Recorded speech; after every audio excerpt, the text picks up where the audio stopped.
After a long and tedious process, Galacticos of finding a spot where to shoot is tough today. It's a difficult day. We've chosen this one. We hope you enjoy it. It's the beautiful Plaza de Santo Domingo in Madrid. If you're ever here, come visit and knock on our door. And so we hope you enjoy the shot. Without further ado, Ask RG. We're here to bring you some of the new questions from our new subscribers, new people that are into the galaxy. So let's see what they have to ask, and let's see what we have to answer. Okay. So let's go for it. And if you haven't done so yet, hit like and subscribe. And here we go. Let's start this segment of Ask RG with a question about one of my favorite players, Lucas Vasquez. From Orion Medel, do you think Lucas is the next king of Madrid? Just like Ronaldo is now, I believe that he can be. He plays with passion, and he's really good for a young player. Keep up the great work. Okay, I think no. I mean, I love Lucas Vasquez. I think he's a great player. He's one of the great prospects of our academy, or not prospects anymore. Like, he's a reality in the first team. But, you know, to call him the next king, like, we'd have to define that, like, who's the king now? If Ronaldo is the king now, and maybe before Raúl was the king, I don't see Lucas Vasquez getting to that point. Number one, because it means we would have to wait like 4 or 5 years without a king between Cristiano and Lucas Vasquez, and no, I don't see him being that kind of player, especially, you know, like carrying all the weight and the pressure of the team and the fans and the club as Cristiano does and as Raúl did in his time. So I love Lucas Vasquez, but I will say no to that question. Okay, and I'm gonna have to go with no as well. My love for Lucas Vasquez runs deep, but I would have to say, seeing him now, he's a young player. He brings a lot to the team, to the pitch when he steps on it. I love his work rate. I just don't see him being one of the next best strikers in the world. I mean, I think that he has great qualities, but I think there's something special when you see these players like Cristiano, when you saw young Cristiano, young Messi, that you say that guy is the future of football. And I don't see that in Lucas Vasquez, but I do love him.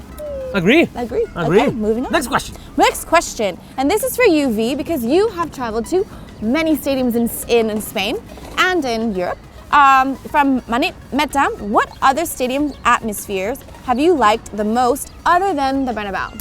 Of course. I've liked a lot of stadiums. I've been in a lot of stadiums. I would say here in Spain, probably my favorite atmosphere. Well, it was very hostile to us because we're Real Madrid, but it was San Mamés. The new San Mamés. I love the atmosphere there, and how, you know, the fans cheered and pushed for the team.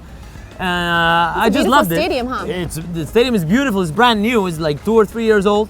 But I have to say that, you know, for my Latin roots, probably the most, you know, the most incredible, unbelievable atmosphere at a football pitch I've ever been to was in Argentina. If you ever go to see Boca in La Bombonera, I don't think there's anything quite like that anywhere else in the world. Yeah, so I'm gonna go with that. Boca in La Bombonera, hands down. I'll put that on my list of stadiums. Moving on. This one from... She's not answering the question. I'm not answering the question because I haven't been to that many stadiums. So I'm going to go with the Bernabeu. The Bernabeu. Moving on. Bernabeu. The Bernabeu. From Colunda. And this goes for our friends at Full-Time Devils as well, who aren't here to defend themselves. Which is bigger, more successful club, Real Madrid or Manchester United? And I've got the numbers, but give us your opinion first, and then I'll just spit the numbers out. I think it's a great comparison. It's a pretty fair comparison. Probably like the two of the biggest teams that you can put together to compare to that level. I'm gonna say Real Madrid for the number of trophies, maybe.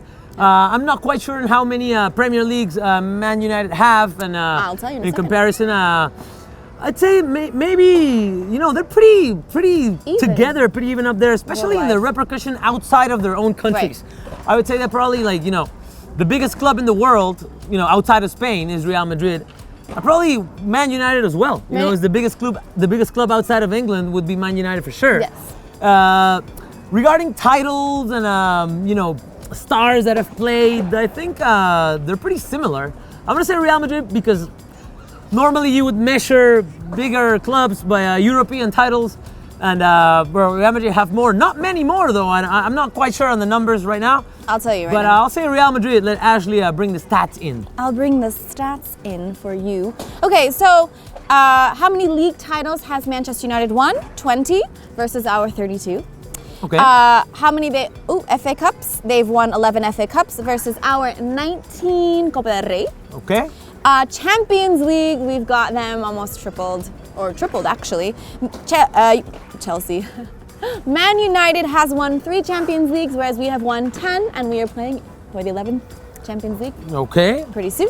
And UEFA Cups, they've won 1, we have won 2. So if we're just, comparing titles, we are the champions. Sorry, full-time Devils. I think, taking the titles aside, maybe it would be the most fair comparison between teams that have, a big repercussion outside their countries or in the world of football in general. So that's a good question. Thank you very much. But our answer is Real Madrid. Right, our answer is Real Madrid. But to be fair, like you were saying, the biggest representation worldwide, the top three teams are Real Madrid, Barcelona, and Manchester United. So, good. There you go. Moving on to the next page. Turning pages here. Okay, this is a question from Mateo Vieirinha. Mateo Vieirinha. It's another Galactico, a very let's say trustworthy Galactico. He's always there. You're there when we need you. Okay, this is a question interesting. I would like to know this because I don't know this about you. If you didn't do YouTube, what would you do? I don't know. I don't know. I've never known. Whenever I'm doing something in my life, people are like, if you weren't doing this, what would you be doing? Like, I don't know. I would be a teacher. A very respectable job. If you can't do, then teach. I guess is that what the saying goes? If you weren't educating people on YouTube, she'd be educating people in the classroom. In the classroom, in the streets. Anyways. Thanks for that question. Moving on. What would you do if you were not a YouTube? If you were not on YouTube? Which is most of you. All right. Anyways, this is a question from Jim 10. Back to football. Mm-hmm. What will happen with Carvajal and Danilo? Who should stay and who should leave? This is well, I think Carvajal should stay, and I'm positive that this is one of the guys that we should keep until he retires. He's a Real Madrid canterano, and I'm sure he would very happily play his whole career in Real Madrid as a very reliable, full back. So Carvajal should stay for sure. I think we have a lot of future in that position with him. About Danilo, I don't know. Danilo's been kind of a mystery. In a lot of games, we've seen him play to a good level, and I've been thinking like, oh man, like this guy's not this bad. And in other games, we have the opposite reaction. I think we should keep him. I think he's a reliable player. Substitute. Not as a starter, as a reliable substitute. And I think, if we can find a way of having him comfortable and playing his role in the dynamics of the team, he could be a very, very good element for Real Madrid. Right, I mean, I think he has great qualities. He loves to attack up the flank. He does a good job when he's on the attack. The 1v1 things he could work on. Okay. But to be fair, Danilo, I think, has taken a lot of slack and a lot of heat when it wasn't necessarily just his fault. That's true. He's had some poor performances personally, but there are also times that it isn't just Danilo's fault that we lost a match or that they scored on us. I agree with that. But I also agree with you. I think Carvajal, if we're going to have to choose between one or the other, Carvajal for me is the obvious choice. Danilo isn't so bad to me. I don't think he's horrible. I think we could keep him as a backup, a substitute. Yeah. And in big matches, obviously I would always go with Carvajal. I think that he shows up to big matches. Danilo, we've seen him struggle against stronger teams, but against mid-table, lower-table teams, I don't think he has a problem. So. And it's a very personal opinion. Well, like every opinion I give is very personal, but still. Right now, I think with Zidane coming in, maybe, I wouldn't go crazy and like bringing a lot of new people into the dressing room. Sometimes it's more important like having that psychological, emotional dynamic of the group, because the abilities are there. Right. So like maybe, bringing like a star right back would, break some kind of dynamic that Zidane seems to have found and that is working for him. So I wouldn't touch the team very much. And sometimes it's not always a case of bringing in new players to make the team stronger. Sometimes it's, like if you look at Atleti, for example, this is a good example. I know what she's going to say. What am I going to say? Yeah, is it making, yeah. Well, no, but everyone's on the same page and everyone knows their job and everyone does their job. And they don't bring in the most expensive stars to say like, hey, we're gonna pay hundreds and hundreds of millions of dollars and this is what's gonna make a great team, because that doesn't make a great team. That makes great individuals.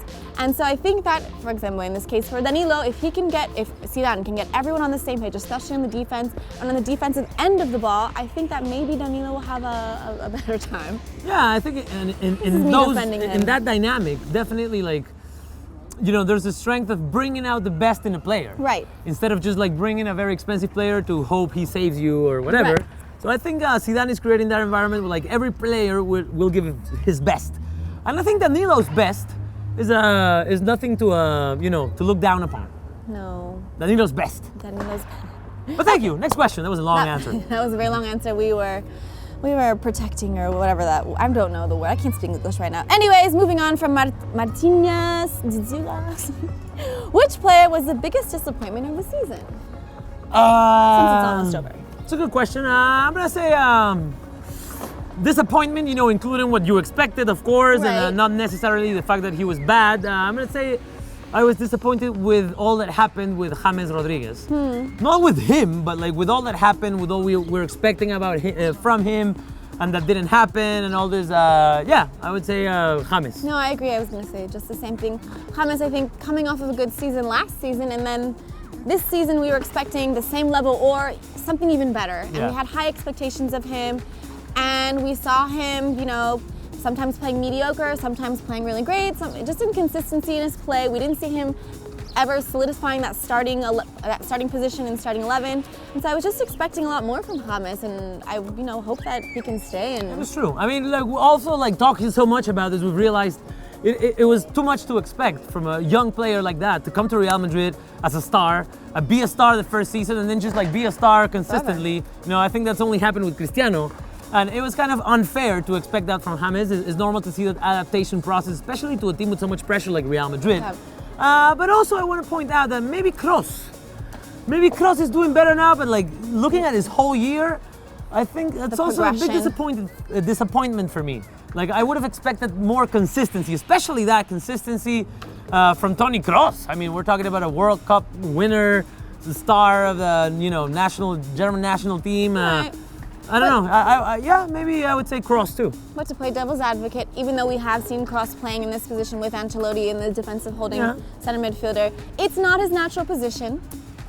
Yeah, I have a personal thing but with that argument, but it's true. I mean, it's not like he's a goalkeeper and we're making him play as a second striker, Yeah. but it's only moving him 5 meters to the side, Right, but or 5 meters behind. But as a holding center midfielder, if that's not your natural tendency to defend, to stay at home, to cover, and to balance out the team, then you have a problem because Kroos' natural tendency is to get forward, to switch the ball side to side, and he likes to get involved in that play. And when he has to hold back and stay there in that holding position, we don't see the best from him. And I think that often happens here around Madrid, where we take a player who's a great player like Toni Kroos, and we try to mold him into something that he's not. And I don't think that he is a defensive center midfielder. But anyways, moving on. Still, I'm disappointed with Toni Kroos. Okay. Not really. Yeah, it's just a little.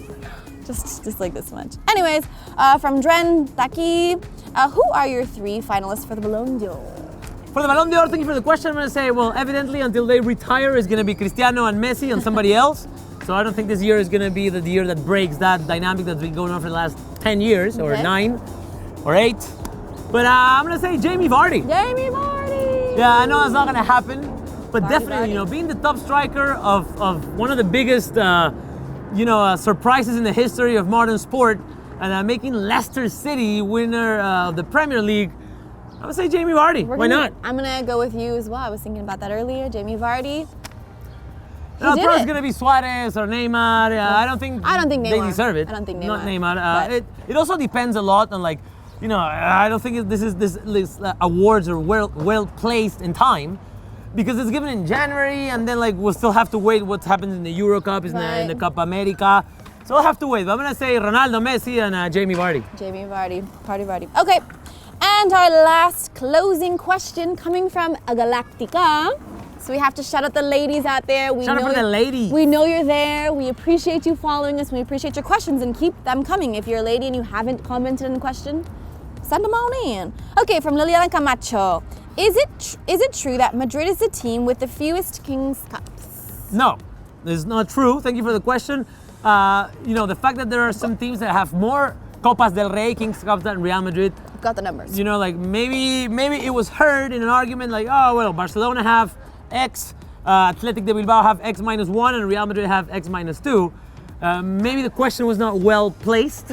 But no, it's not true that Real Madrid is a team with fewer Kings Cups. That's not true. And I will tell you, Barca has 27, is leading with 27 Kings Cups. Athletic Bilbao, 23. Real Madrid in 3rd place with 19. Atletico Madrid, 10. And the teams, obviously, that have won a Kings Cup But only once. Only once. Mallorca in 2003 and El Arenas in 1919. Yeah, that's a bit of history. El Arenas de Guecho was one of the first Drop some six knowledge on teams. us. Was one of the first six teams to dispute the first La Liga ever back in 1919 or 1920 or something. So yeah, it's a little bit of history. They won a King's Cup. Of course, there are like hundreds of teams with no King's Cups. So to answer the question again, no. But thank you very much for the question. Well, that was all of the questions. We hope you enjoyed it. Again, we hope to have answered Sufficiently. and keep the questions coming at AskRG. And when we have some more, we will answer some more. And that's it. My butt is numb. Her butt is numb, so we're leaving.